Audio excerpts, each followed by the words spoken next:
A month earlier than last year, but still managing to find a gloriously hot day for the exhibition, the Milton Keynes Model Railway Society returns with its exhibition.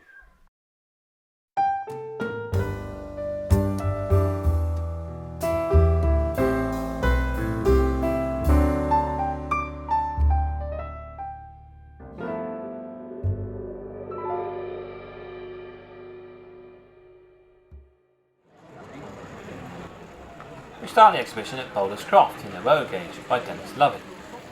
Here we can see a Class 20 working at freight as a West Country does a Pullman service and an A4 flies by in the other direction.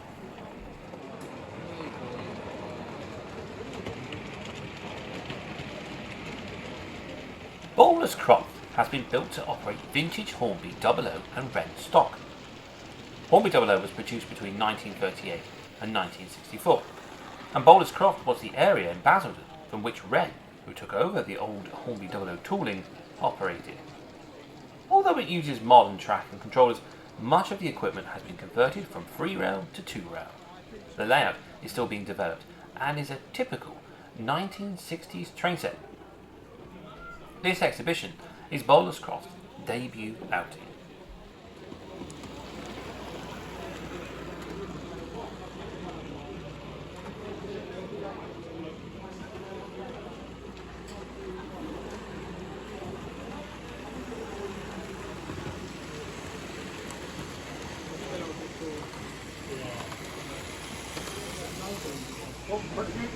We now move to the settle of Carlisle and visit a very familiar layout, Dentdale.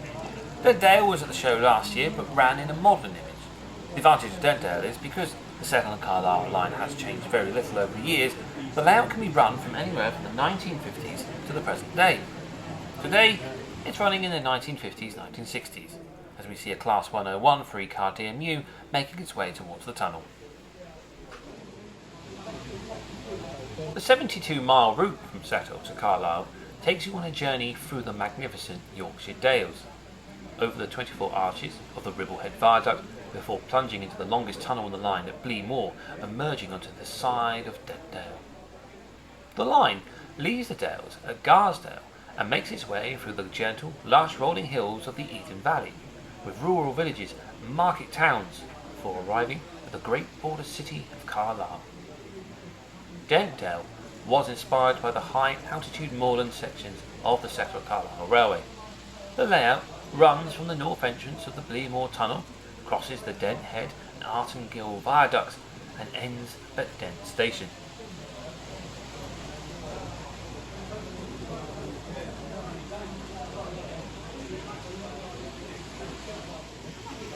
We finished our visit in Dentdale and was a pair of Class 28 diesels passed by with the Condor Express, the predecessor to the Freightliner train.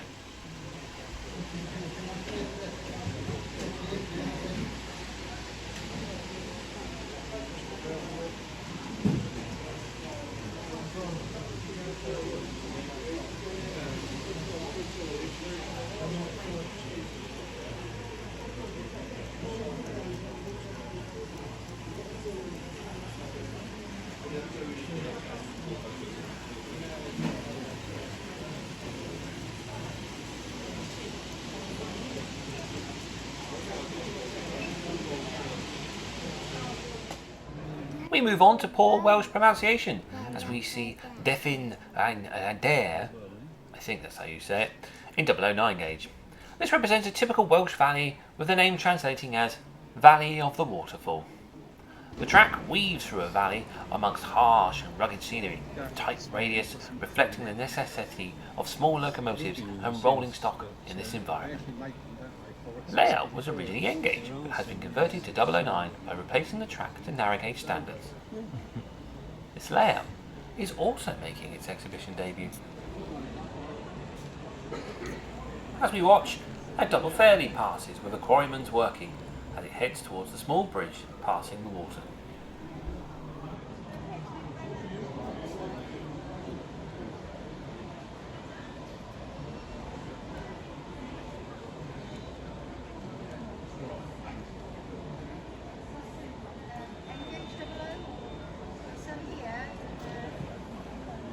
There's here, Cobblestones, Brixton,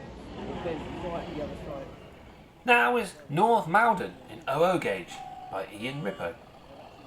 The village of North Maldon in the southeast of England is served by a single track branch line. A small oil distribution company set themselves up in the old goods yard and they take frequent deliveries by rail. The layout is set in the 1980s-1990s, but is designed to be flexible regarding era and location by making some simple changes.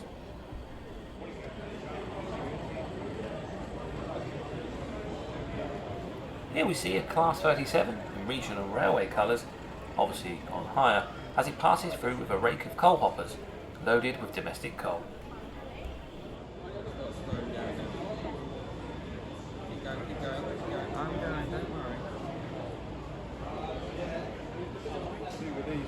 As the 37 has cleared the single line, a short while later, a Class 153 Sprinter unit arrives at the station.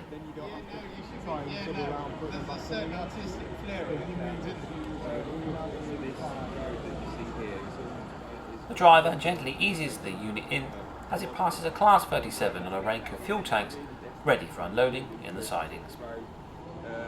Likeness. Most of them out there and the custom made ones don't look quite right, so this, believe it or not, is tiling grout. It gives you that nice... It's going to last a while then, yeah, it gives you that kind of rustic... With its station duties done, the Sprinter departs the station.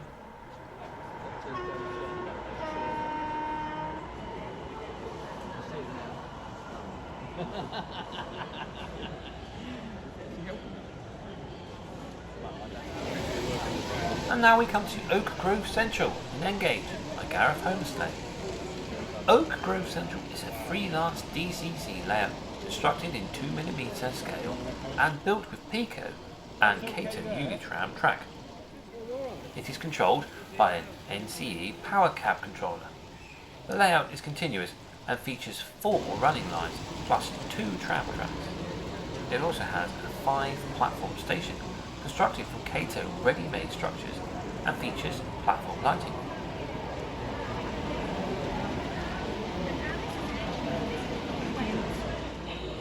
Now we're going big, really big. It's G-scale with Putnoe Halt by Simon Marshall. Putnoe Halt is a fictional G-scale model railway layout and is the owner's first attempt at building an exhibition layout for people to see and enjoy. Just because they are large trains, you don't have to have a large space. The layout is based on a small country village station with a couple of goods sidings. Most of the trains and rolling stock used is of foreign origin, which works well with the layout. Is there anybody else? There's somebody in the carriage.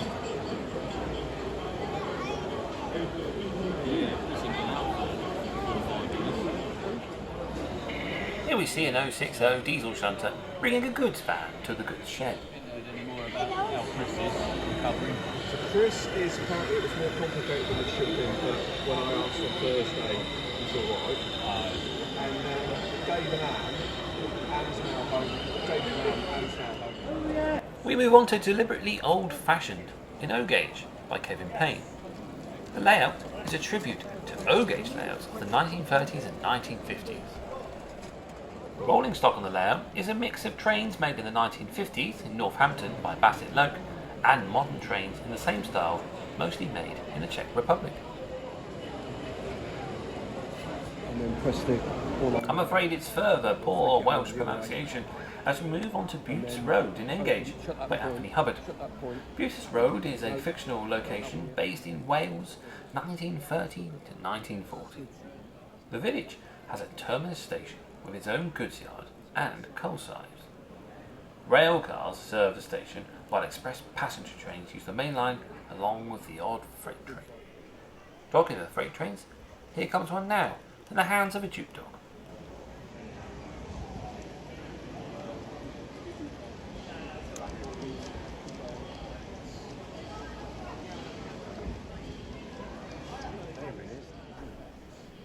The freight train rumbles through and the village once again settles down into its peace and quiet.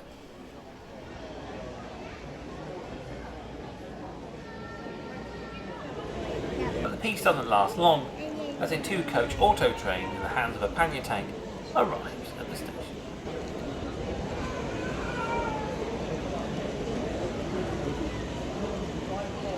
And now we're at Margaret's Mill, a completely pointless layout. Not my words, the words of Colin French, the owner of this O-gauge layout.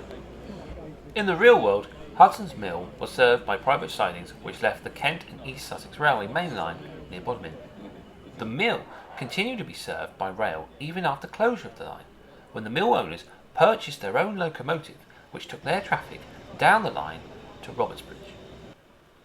This fictional layout imagines that a similar mill and sidings were built somewhere adjacent to the Wisbech and Upwell tramway, and the locomotive used is clearly today a BR tram loco. The period depicted is the early 1950s. The track plan and operation are based on Snake Maltings near where the owner lives in Suffolk. The layout is a micro shunting layout built to a scale of 7mm to the foot. We return to Wales, but the pronunciation has got a lot easier, so this layout is Quarry End in 009 gauge by Dale Gillard. Quarry End is a small village set somewhere in Wales where most of the people work at the local slate mine.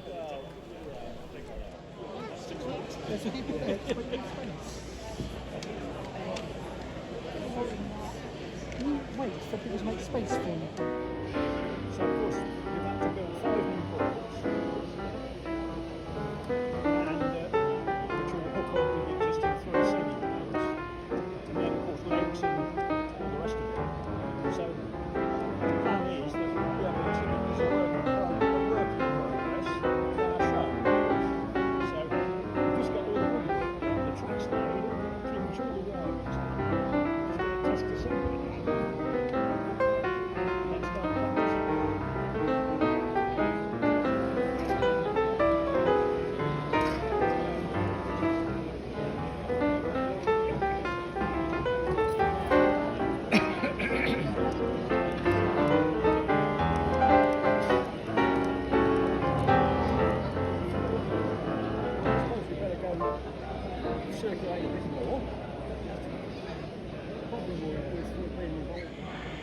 Andrew Jones of the Luton Model Railway Club provides us with this O-gauge layout, Docklands, which is set in the east end of London around Poplar Docks, and is a small wharf goods depot with transshipment between British Railways and the Port of London Authority and other private users, with loading into lighters for onward transfer into ships.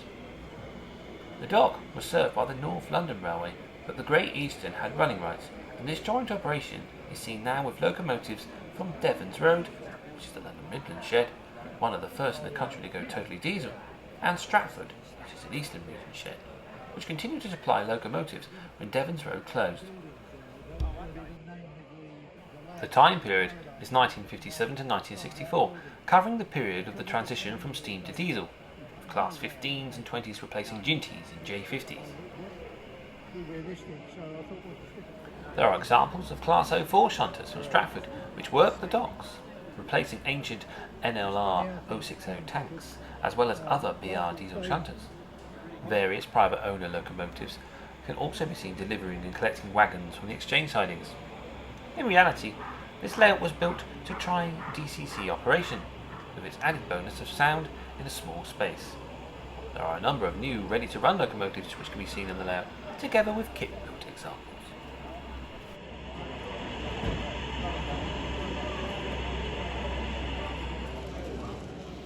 And now we're back in Wales for Pentrefan. I think I pronounced that one okay. This is an EM gauge layout by Mike Morley. It's a very minor halt on an obscure light railway in 1920s mid-Wales.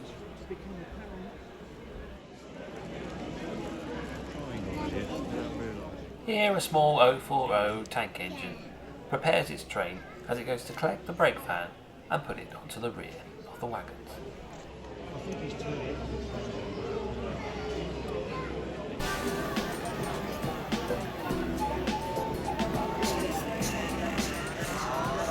to come all the way, yes please.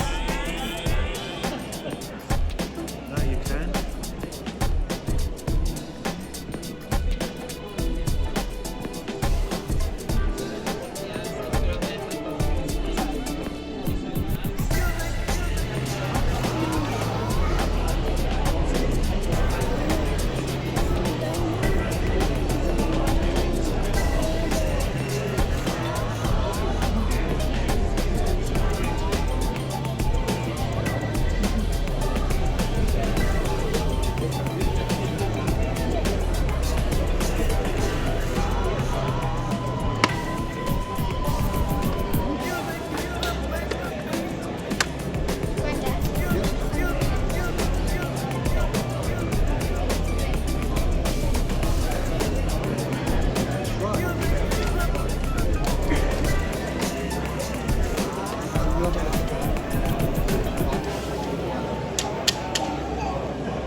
Burton Bradstock is an old favourite of mine. This is the third time I've seen it in an exhibition.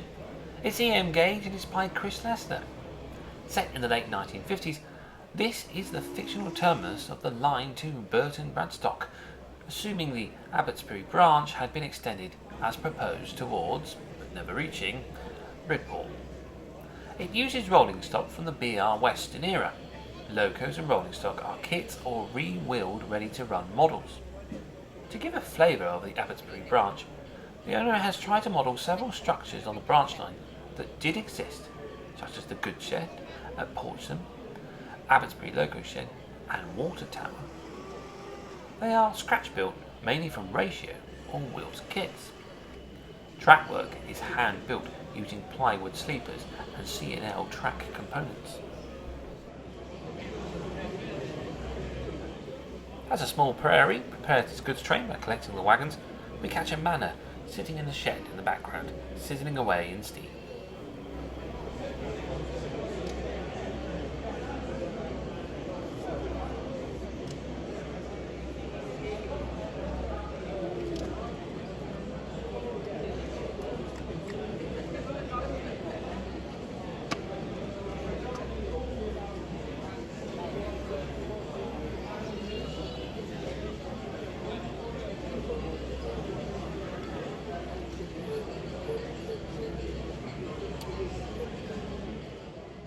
The loco gently moves over the points, waiting for the shunter to move the blades so it can collect more wagons as it builds its train up.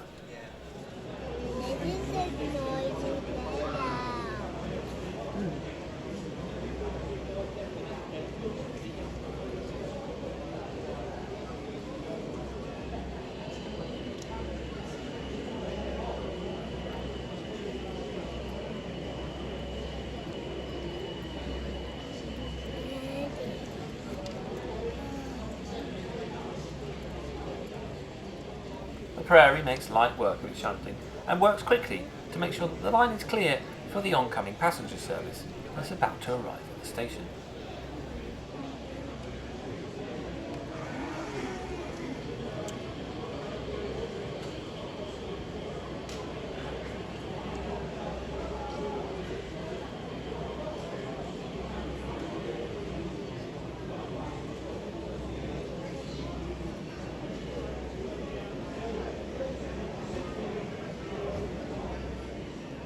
And sure enough, as the prairie pushes its wagons into the platform, an auto train working, arriving at the hands of a 14XX class, pulls into the bay at the station.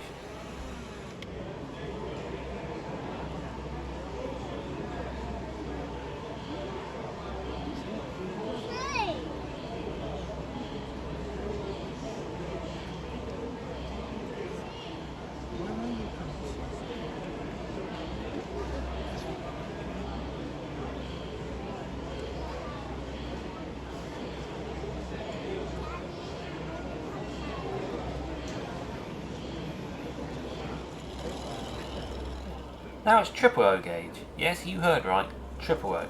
This is Ralstone by Richard Larby, and is a layout featuring the triple O electric model railway products of Lone Star, manufactured between 1958 and 1968. At its launch, it was the smallest railway system in the world. It was the forerunner of N gauge at 2mm to the foot, actually nearer scale than British N gauges today.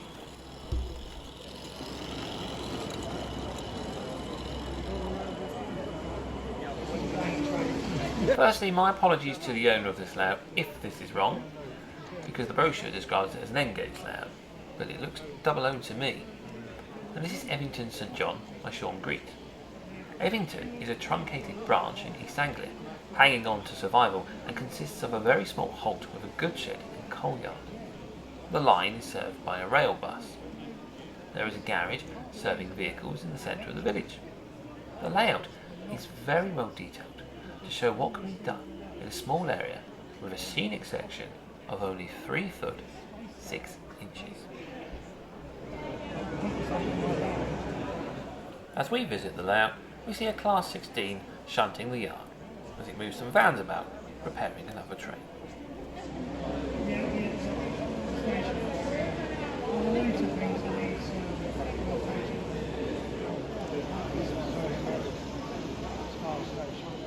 I hope you've enjoyed this video, and if you have, please give it a thumbs up. It allows you to find other videos that people who also enjoyed this also like, and it helps promote my channel and grow on YouTube.